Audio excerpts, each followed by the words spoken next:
afternoon, Panthers. I'm Willow Wamity. And I'm Jude Andrion. Welcome to another edition of KLAW News. This week, we will be covering the history behind MLK Day.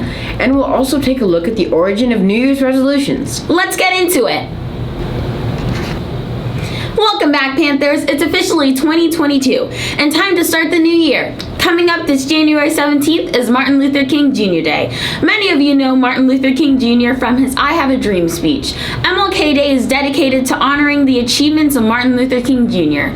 Mr. King was a Baptist minister and a civil rights activist. Many people didn't know that he was arrested 29 times because of his fight for equality. He dealt with lots of backlash, but still continued to make an impact on the civil rights movement. He only lived to the age of 39 because unfortunately he was shot on top of a balcony. And although his fate was extremely unfortunate, his impact on the civil rights movement will always be remembered.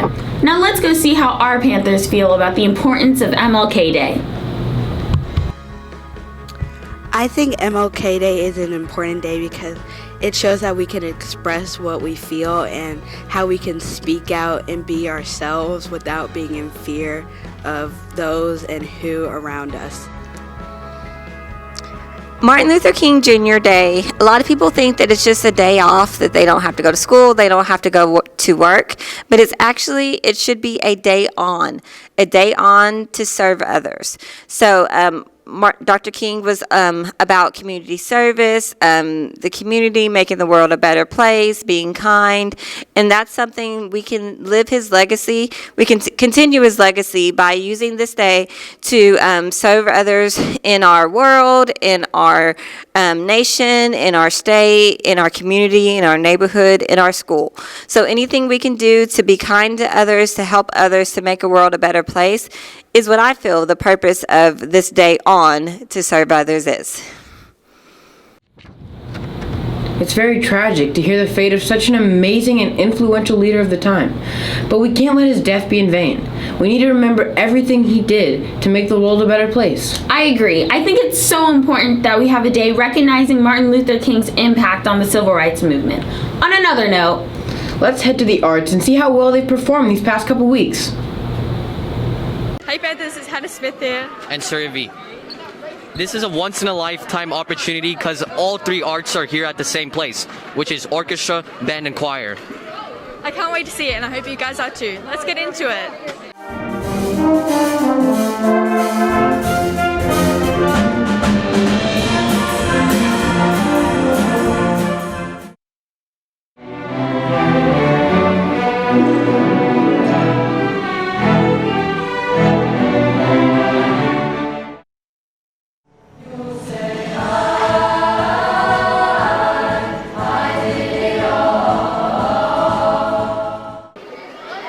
Here with me today is Tessa, who is in the choir. So Tessa, how did it feel seeing all the young kids and being back in elementary school?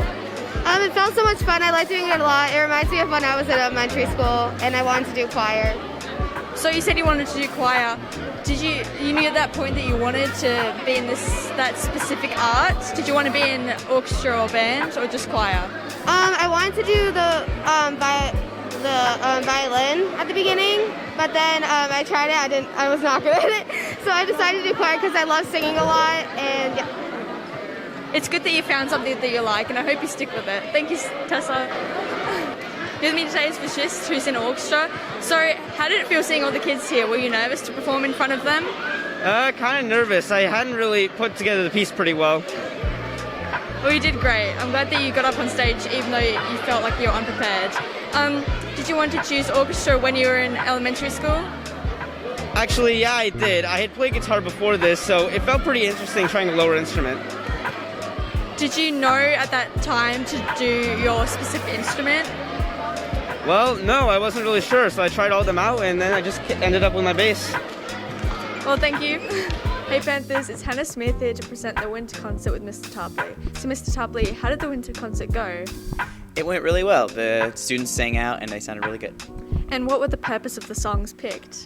So generally whenever I pick songs for concerts, each class gets 3 songs, and I try to pick some that are relating to the holidays, winter time, and then also varying styles. So it's not like all 3 are slow or all 3 are fast because that can get redundant. And do you have a favourite song out of those? I think my favorite was probably Jingle Bells by the Varsity Treble because it was really, really fun. It was a cool arrangement. It was super rhythmic and really hard, so it was a good time. That's a very classic song. I can see why you like it. And do you think there's anything the students can improve on? Just really not being afraid to sing out because some of the groups we were missing a few and they got a little nervous because on stage you always get some stage fright. So not being afraid to sing out because they all have really good voices. And when is the next performance? The next performance would be February 24th in the cafeteria at 5:30. Thank you, Mr. Tapley. Of course.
The concert was amazing, and I'm so excited to see their next performance.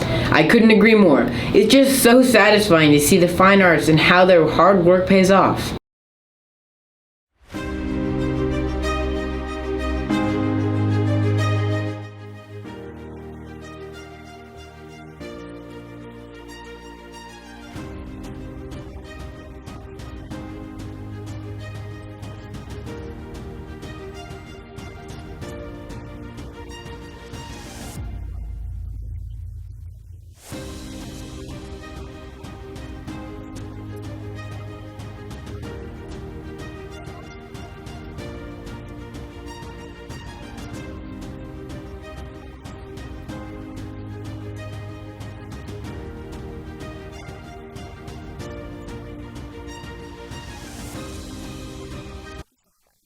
Working with Miss Moses because she does a fabulous job of building relationships with her students. I think she puts that first before even teaching them the content.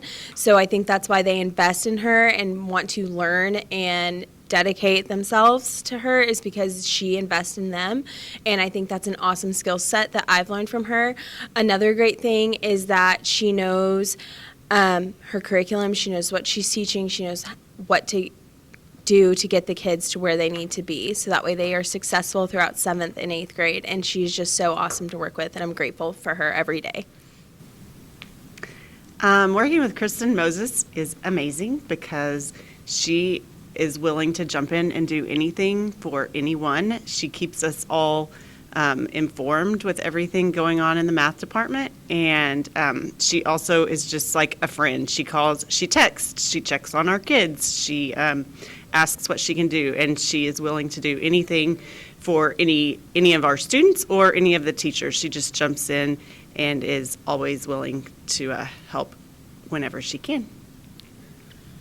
I love Miss Moses. She's like one of the best math teachers in the school.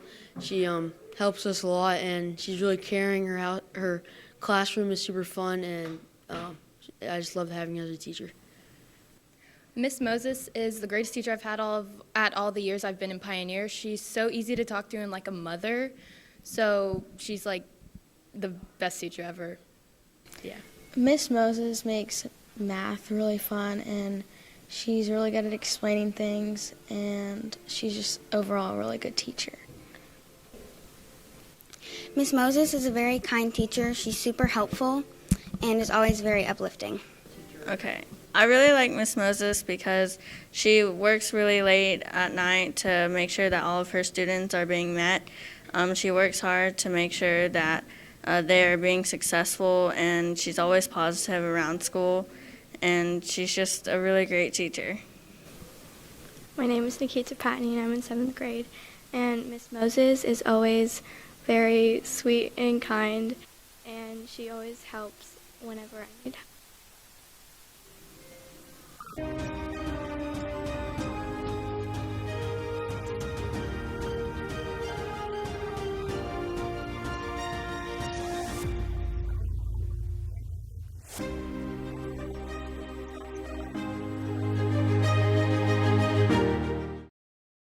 Thank you so much, Mrs. Moses, and congratulations on the Teacher of the Year award. Hello, Panthers. It's Rashida Raya here with Aiken Answers. I found this segment very helpful due to us being aware of anything that our principal addresses. Our questions can get answered, but only if you put them in the QR codes around the cafeteria. But I am curious, how do others feel about this segment? I'm here with Nikki Olaru. Nikki, how do you feel about Aiken Answers? I think it's a really efficient way for the students to know what's going on around the school. Like, you don't have to email him, you can just put in a suggestion and he'll answer it. And it's a good way for students to connect too. And I'm really glad we brought it back. Yeah, same. I agree. We find a lot of insight on the matter, which really helps us. And it's a lot more efficient than just emailing him. You're right. Now that we have addressed that, let's turn it over to Mr. Aiken. Hello there, Panther Nation. Another episode of Aiken Answers, where you ask the questions and I do my best to provide the responses to provide clarity for those things. We had several things on the list to talk about for today, but we're going to kind of subdivide it out. We only got 3 of them we're going to talk about today. First one being someone asking about the threats that have been going on to Frisco ISD schools and what do I think about them and what we're doing to prevent it. Well, just to let you know, I'm going to first go on the prevention portion of it. Our local authorities, along with our school district, monitor several different things to look for things that are going on that may be concerns for schools, and then they act on them. And luckily, they're acting on them with a vengeance to mean that if you're doing something you shouldn't be doing, saying things to make our schools unsafe, then they're going to prosecute to the highest extent of the law. What do I think about that? Well, I think that's awesome because I want to make sure each and every one of you have a safe environment to learn in and a safe environment for our teachers to work in. And we can't do that if things are going on where silly things like that are going on. So if those things happen here, yes, we will make sure we proceed with whatever needs to be done to ensure that it doesn't happen again.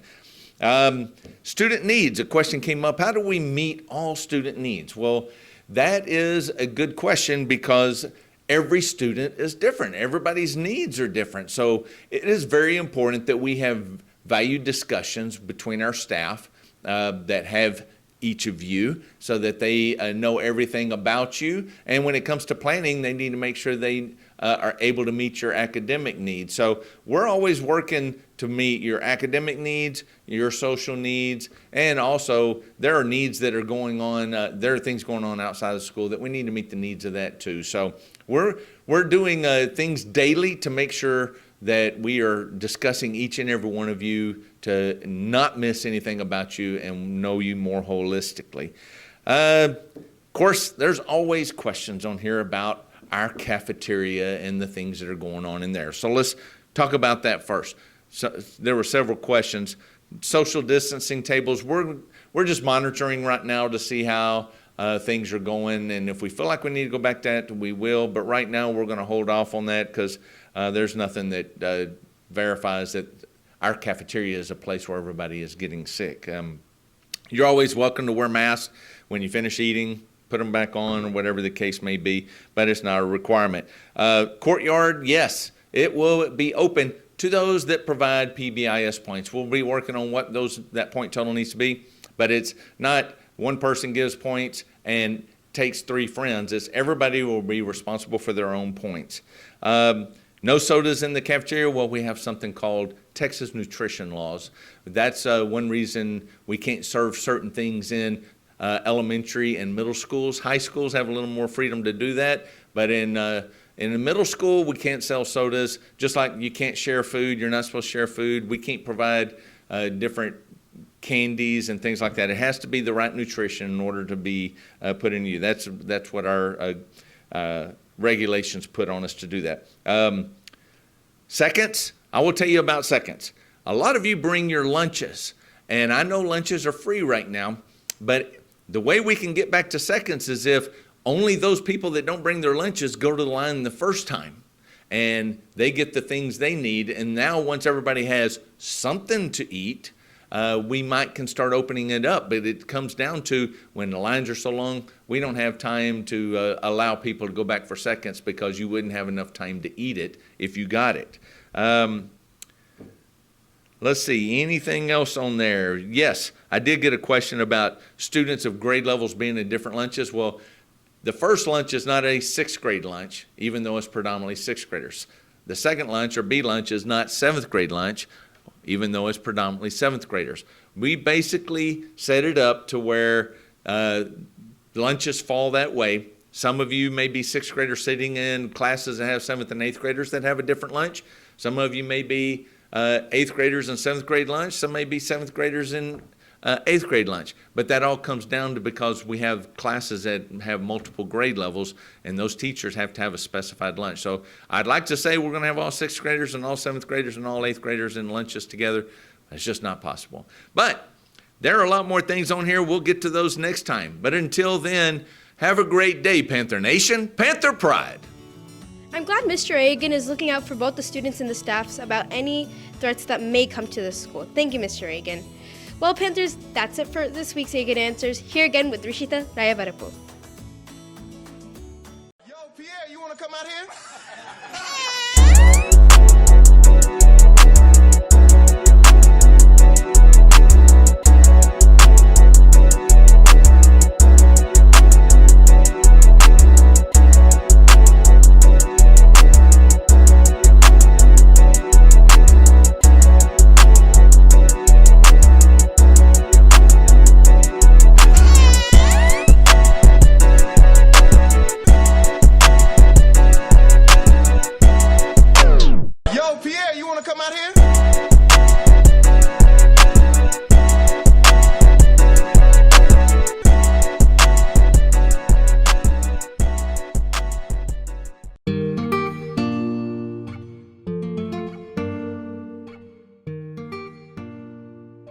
Hi Panthers, it's Rowan Vella with another edition of Classroom Connections. Today we will be spotlighting Yearbook. Yearbook gives students the experience of digitally preparing a school yearbook. Students take photographs using digital cameras. They are involved with all aspects of preparation such as planning, investigation, research, and layout. They also work with aspects such as advertising, sales, and distribution. On January 8th through the 28th, Yearbook will be having a sale, and it is the final sale of the year. It will be the last opportunity to get a yearbook at a reduced price. Hi Panthers, I'm here with Miss Natera. What are you guys learning about in Yearbook right now? Well, right now in Yearbook, the staff is putting together the final pages. We're about 75% completion of all of our designs. They've been working really hard all year to get the pictures from all the games and all of the concerts, from classes, and Coming up is our final yearbook sale of the year. That's going to be going on for the next 2 weeks. And you can go to jostens.com to order your yearbook if you haven't done so already, but we're really excited. We've got a lot of really wonderfully designed pages, and the girls have just been working really hard, so yeah. I think that yearbook sounds like a pretty fun class. So what is your favorite part about teaching yearbook?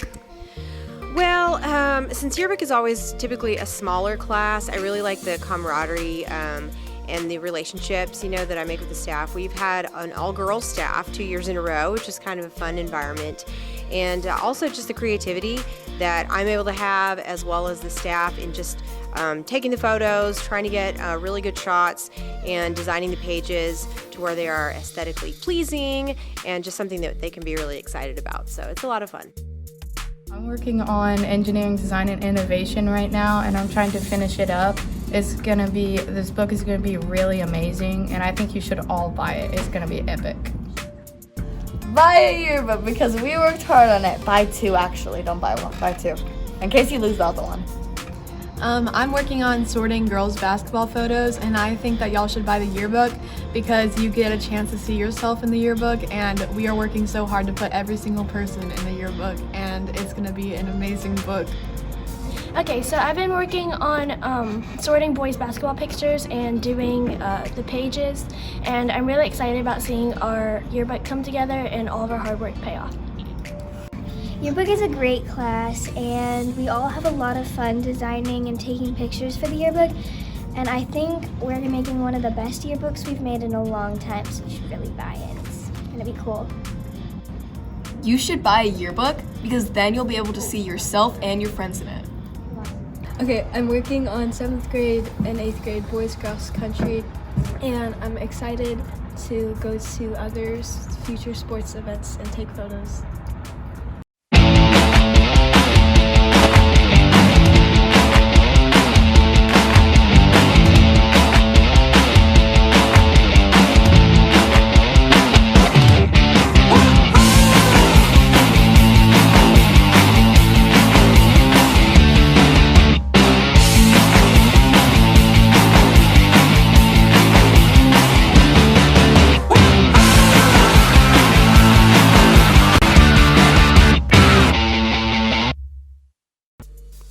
I found yearbook super interesting. Thank you so much for your time. I'm Rowan Bella.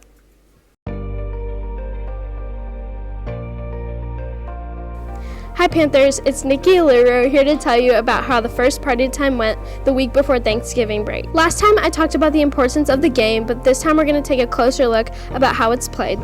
Let's go check it out and see how some of the students participating are enjoying it. Y'all be quiet, let her focus. She's still staying on the line, so that's impressive.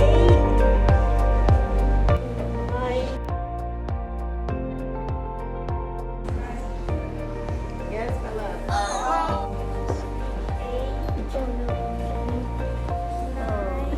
I'm sorry to inform you that you are now officially off the line, my dear. You were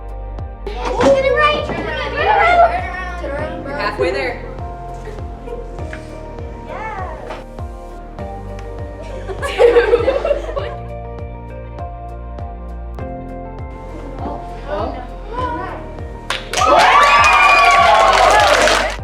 I'm here with Charlie, and he's in the Alcohol group. Charlie, what's your favorite part about party time so far? It's a really fun game, and we get to interact with other students while playing it. That sounds like a lot of fun, and it looked like a really educational game. Thank you. You're welcome. I'm here with Peyton, and she's in the Pill group. Peyton, what is your favorite part of party time so far? We get to learn about the bad choices we make and the crazy things we do while we're on drugs. That sounds really fun. Thank you. Wow, this really takes me back to my 6th grade year. It seems like the students who played really learned a lot. I hope y'all enjoyed seeing how the It's Party Time game goes. Until next time, Panthers, I'm Nikki Aluru. Now we will be seeing who the special student is this time.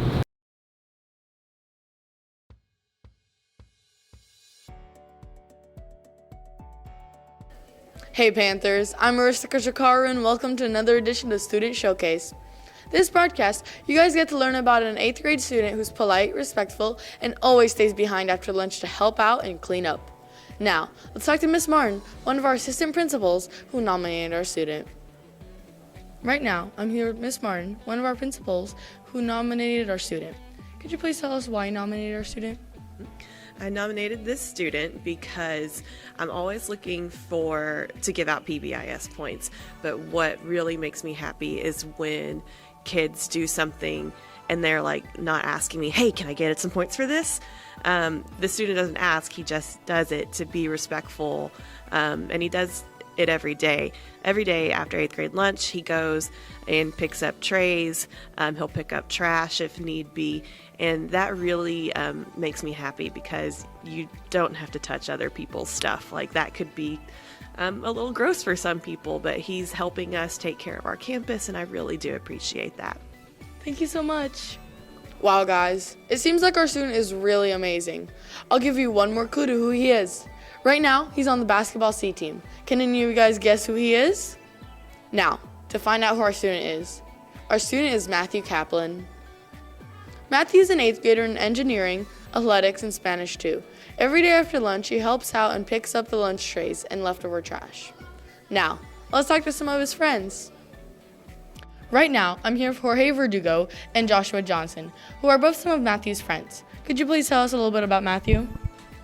He likes playing basketball and baseball, and he's a nice friend. Okay. Matthew is a basketball player, and he's a great friend, and he's funny. So he's cool. Cool people. Thank you. Wow, guys. I'm so glad I got to cover Matthew on this broadcast, and he seems to be a really kind person. I hope you enjoyed. Thanks for tuning in. I'm Arisa Koshikaru. We really appreciate all you've been doing around the school, Matthew. Thank you so much for showing what a model student should look like. Happy New Year's, Panthers! It's Anastasia here, and we are back with some more thrilling games to watch. It is the start of the new year, which also means the start of a winning season. Despite of the increases of sicknesses in students and COVID cases, the athletes have still been keeping their best game up, and we are so proud of them for that. To recap, we have a good start for the tennis team with a few wins and losses here and there, as well as a great start to our 7th grade basketball with, again, a few wins and losses. 8th grade basketball team, don't give up. You can do it.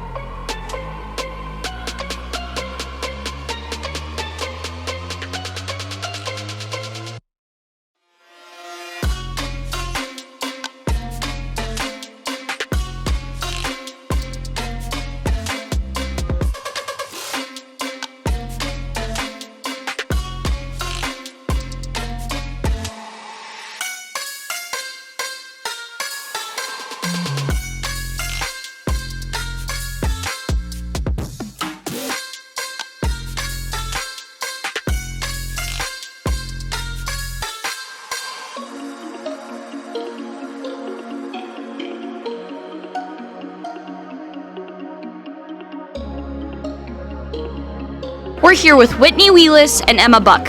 So, what is one good lesson that you've learned from being on the basketball team as a whole?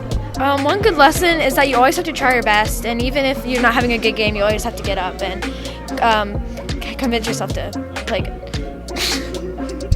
I think that's a very great lesson, and it would definitely help a lot of people who want to continue and achieve things in basketball. And what were your feelings on today's game? I think we did pretty good. We just need to be really aggressive, but I think we're doing really good. They were really aggressive, but we came out and did our best, and we ended up with the win. Well, you guys did a great job today. Amazing work out there, and thank you, Panthers, and thank you guys.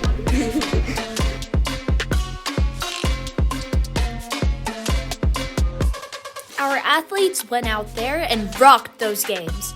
I cannot wait to see what happens next. We'll see you next time, Panthers, and I'm Anastasia Stolovsky.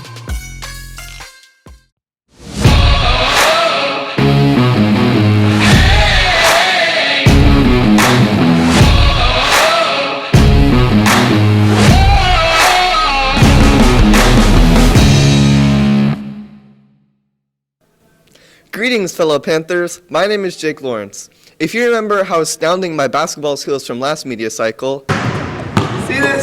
I'm a basketball player. and no, I'm sure to much of your dismays, I'm not embarrassing myself again. You're probably thinking to yourself, Jake, how'd you get so good at basketball? Well, thanks for asking.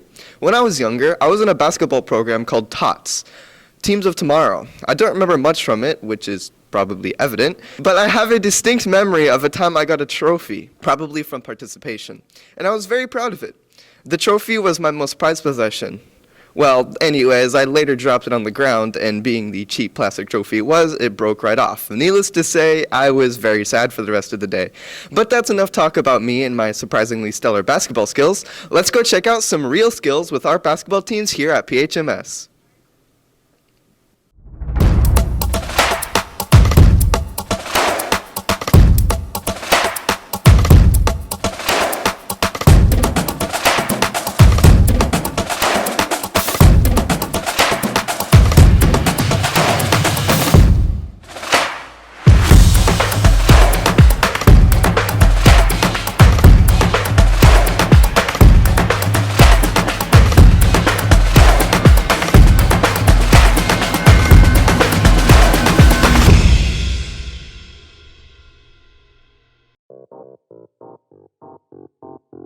Hey Panthers, I'm here with Alfred Barton and Michael Tate.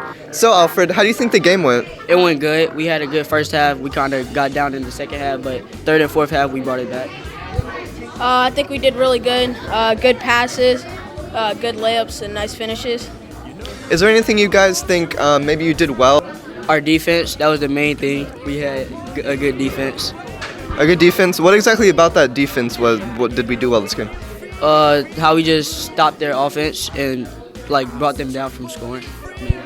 And what do you think? How did we play all this game? I think we got a lot of rebounds well. Even though they were a little bit bigger than us, we still hustled well and got rebounds. Are there any plays in particular you guys thought were nice? Probably our 1-4 where we screened and then roll out. That's probably our best play to get men open. So we scored a lot off that play. And you? We really didn't run plays as much, but we still played a really good game. Thank you, guys.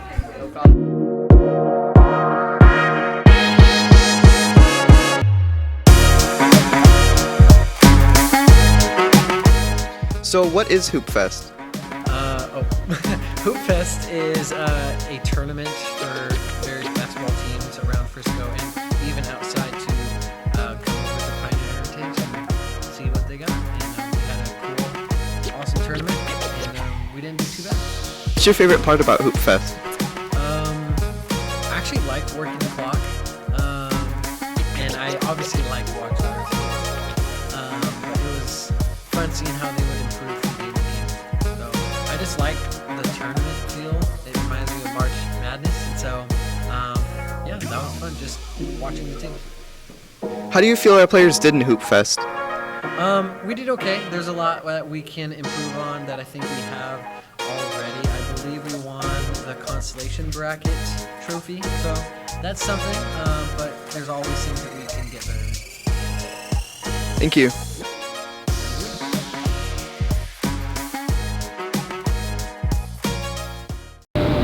I hope you guys enjoyed your relaxing, well-deserved break. But 2022 has arrived, and with it, New Year's resolutions. A long time ago, 4,000 years ago, the ancient Babylonians are said to have been the first people to make New Year's resolutions. They were said to have made promises to their gods and hoped they'd earn good favor in the coming year. They often resolved to get out of their personal debt, a goal that still resonates with people today. The Babylonians had their own resolutions. Let's go see some of our Panthers' resolutions for this year.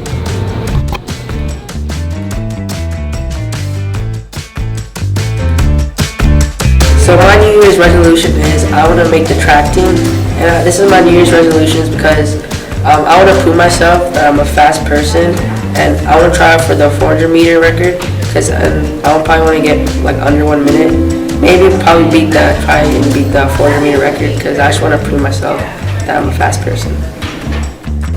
My New Year's resolution is to make the soccer team. First, because I want to be better at soccer and get better. Second, because I want to have fun, and also to win a trophy for the school.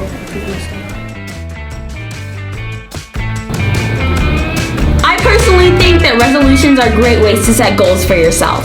My views on resolutions are, if you want to change your life around, why not start today? Well, Panthers, that's a wrap for this edition of KLAW News. Thank you for joining us. I'm Jude Andrion. And I'm Willow Wamedy. Panther Nation, Panther Pride.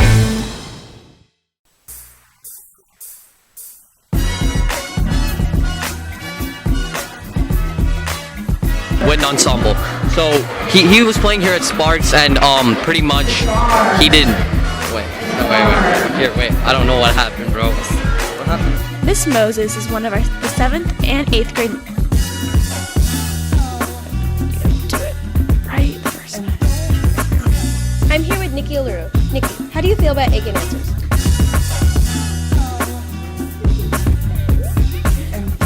Right now, I'm here with Camden Wilson, who is one of Matthew's friends. Could you please tell me a little bit about Matthew?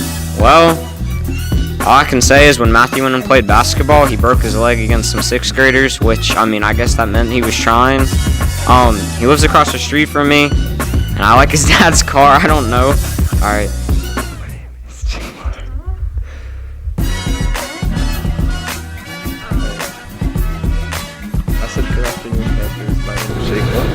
You can eat an infinite amount of rice, but chocolate, no, it gets too sweet. Okay, actually, you can't eat an infinite amount of rice. Or, like, it bloats your stomach a lot, and then you get sick. You can peel the rice, but like sopa.